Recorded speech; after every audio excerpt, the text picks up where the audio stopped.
A lot to talk about, but let's jump right into the news. The stock market is bracing for another bumpy ride today as U.S. and Chinese negotiators appear far apart from resolving President Trump's trade war. On Friday, the Trump administration raised tariff rates on $200 billion worth of Chinese goods to 25%. And over the weekend, the president tweeted a number of times about the tariffs, including saying, "We are right where we want to be with China." But you know, that again, $200 billion in tariffs, those are an additional $200 billion in taxes on working class and middle class Americans. Maybe they don't care, but that's a lot of money. Well, this is where we need journalists. The president's been lying nonstop, saying that China would pay for the tariffs, just like Mexico would pay for the wall. Well, we found out that the president was lying. Mexico's not paying for the wall. And what's so important for American taxpayers to know is that this is a $200 billion tax increase on them. Yeah, and Larry Kudlow, the director of the National Economic Council, was challenged on the issues of the truth on Fox News on the president's claims about the impact of the tariffs. Take a listen. Our country can take in $120 billion a year in tariffs, paid for mostly by China, by the way, not by us. A lot of people try and steer it in a different direction. It's really paid, ultimately, it's paid for largely by China.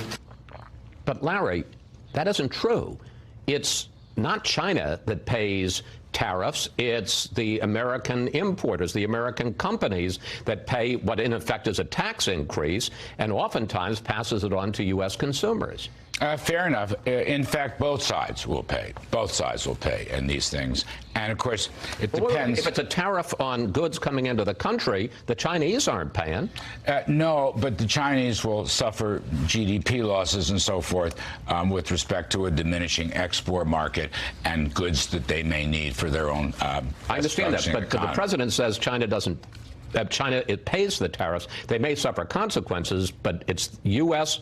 businesses and U.S. consumers who pay, correct? Yes, to some extent. Yeah, I don't disagree with that. Again, both sides will suffer on this. Wow, that's incredible. You know, Goldman Sachs also saying the cost of Trump's tariffs have fallen, quote, entirely on American businesses and households with a greater impact on consumer prices than expected. And if President Trump follows through on his promise to impose tariffs on all Chinese goods, that could result in a 4% hit to the U.S. 0.4 GDP. Steve Ratner, I want to bring you in here. Larry Kudlow, actually, when asked, actually told the truth, a truth that Donald Trump has not been telling the American people for a very long time, and it is this, that every dime that Donald Trump raises tariffs, that is paid for by working class Americans when they go to the grocery store, working class and middle class Americans when they go to Walmart, when they go to Target, whenever they go out and shop. American farmers getting hammered by this, small business owners getting hammered by this, employers all across America hammered, and there you even have a Republican congressman saying that the president is lying. These are Trump taxes. And now he's just said he's raised taxes on American consumers $200 billion. Yeah, Joe, that is certainly all correct. The fact is that nobody wins from a tariff war. We are going to suffer from this tariff war. I have some charts we might get to later that will show you how we actually lose from a tariff war. And it's not even just the taxes that get paid, which are now been raised to 25% on that $200 billion of Chinese exports to us, but it's also, it raises prices on a lot of other goods because it creates a pricing umbrella for other businesses to raise their prices and charge American consumers more. You end up with slower GDP, you end up with jobs lost, you end up with a lower stock market, and what Donald Trump is now doing is creating a textbook case for economists who for 100 years have explained how trade helps both sides of the trade in the economy, so to speak. And he's showing how curtailing trade hurts the economy, and you can see it also in the stock market, which again is going to open down today after a tough week last week. And the stock market is Donald Trump's favorite barometer, and even it doesn't seem to think what Donald Trump is doing makes any economic sense. You know, Michael Steele, I am so amused by people that come up to me and say, oh, you know, I used to, you know, you used to be a Republican and I used to support your views. I said, well, my views haven't changed. Right. I'm still for balanced budgets. You're not. I'm still for free trade. You're not. I'm still against tariffs. You're for it. I mean, like these people beclown themselves because they have adopted. They have adopted overnight. Actually, extraordinarily liberal views on massive federal spending, shutting down borders, closed borders, which used to be that union bosses wanted borders closed to, you know, drive up wages. And so all of this stuff, Michael, that you and I and Republicans and conservatives believed in our entire life, balanced budgets, free trade, Ronald Reagan's belief of a nation of immigrants. Donald Trump has completely trashed that.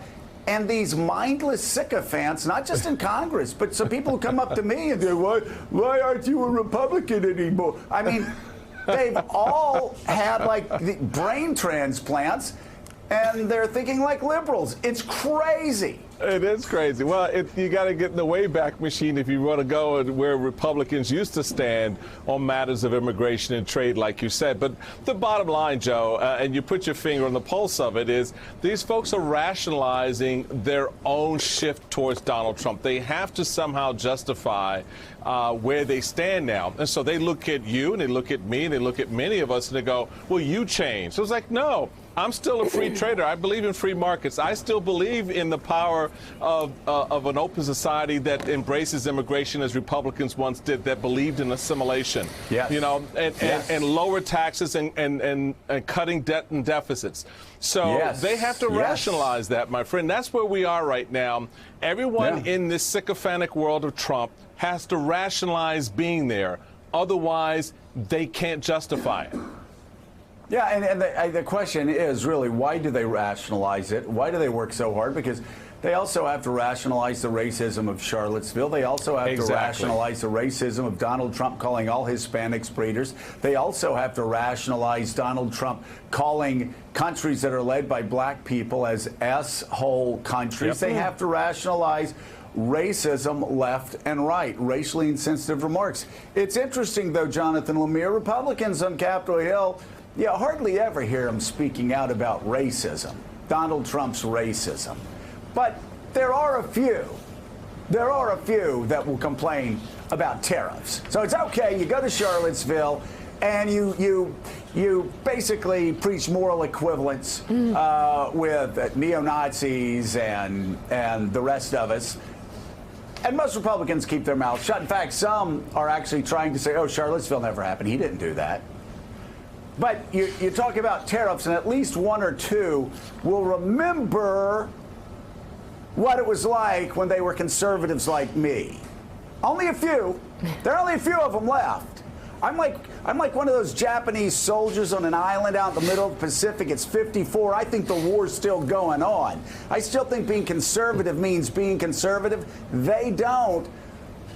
But tell me, is there a growing sort of resentment of Donald Trump when it comes to tariffs? Are we going to see a full-scale revolt at some point when these conservatives finally remember who they are?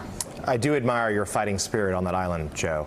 You know what? I would far rather be the only conservative on this island than sit there and destroy the rule of law as my former conservative friends do every day. There are certainly very few moments where Republicans are willing to cross the president. There are sometimes on foreign policy, some of the stuff, his coziness with Russia, very rarely racism. And now we are seeing a little bit on some of this tariff stuff, the trade war. But I think it would be unrealistic to expect a full-on revolt. There has been very little of that. Republicans are still very wary of how popular the president is with their party, polling 80 up to almost 90% among Republicans. And certainly there's some grumbling, there's some discontent. There'll be some messages passed to the White House. You'll see some tweets like the one you just showed. But there doesn't seem to be a wide-scale effort to try to change the president's mind, at least not yet. But we have to see how this plays out. If this indeed blossoms into a full-blown a full-blown trade war, it endangers what is the president's best argument for re-election, which is the booming economy. And that's why he thinks he can get away with this, is he thinks the economy is doing great. Therefore, this is a moment to act tough, to stand up to China. And certainly there are things with Chinese that most people agree, intellectual property and so on, theft, needs to be addressed. But this is going further than that. And there are people around him, including fellow Republicans, who are nervous about this. Is this going to damage not just the president in the polls, but Republicans who are eyeing re-election in 2020 if the economy starts to slow down, or if the Chinese start to retaliate, perhaps particularly targeting American consumers who voted for the president last time around, let's say Midwestern farmers who you got in 2016 and need again in 2020. If the politics of this change, you might see more Republicans want to stand up, not because of principle, but because they're worried about re-election. Of course not. Of course not. And you know, I actually, when I was talking about liberals, I really got it wrong on the border. Obviously, the left has, for the most part, been for liberal immigration policies, actually more liberal immigration policies than myself. But when it comes to free trade, when it comes to immigration in general, Ronald Reagan's final address to the American people was all about the power of immigration and how it made us a more resilient, more diverse nation. Every Republican, every conservative that I know in Washington, they've turned their back on that. They've turned their back on the belief of a balanced budget. They've turned their back on the belief of restrained spending. And not only, you know, we blame politicians in Washington too often, but it happens actually with rank and file voters out there that are so desperate to support Donald Trump that they'll take the racism, they'll take the lies, they'll take the protectionism, they'll take the record deficits, they'll take the record debt, they'll take the record big government republicanism. Not a conservative left out there. But if there is, I mean, hi, how are you doing?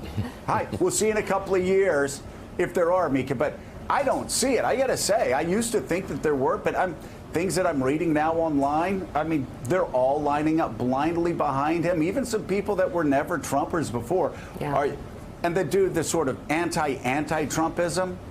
Now they're just defending the Attorney General lying in front of Congress. They're defending perjury. They're defending massive deficits. They're defending massive debts. They're defending protectionism. Good luck. I don't know why Donald Trump is worth this to him, or why it's worth it to all the people that we meet that are still Trump supporters, but lots of luck, fellas. Tell you. Good luck there. There's the right, there's the left, and then there's this thing. And it's going to cause some Republicans, whatever there is left of them, to vote for a Democrat in the next election. And by the way, that's what happened in 2018, by the way. And as I mean it, they continue to support an attorney general who obstructs justice, who lies to Congress, who commits perjury, actually, they're only helping Joe Biden or whoever wins the Democratic nomination all the more. Thanks for checking out MSNBC on YouTube, and make sure you subscribe to stay up to date on the day's biggest stories. And you can click on any of the videos around us to watch more from Morning Joe and MSNBC. Thanks so much for watching.